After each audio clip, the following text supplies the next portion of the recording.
Bird theft.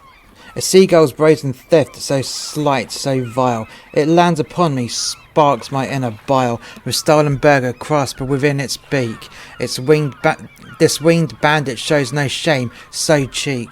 Its talons grip as if to claim its throne. Upon my shoulder perched like it's well known. No dignity or courtesy it shows, as if my presence here it hardly knows.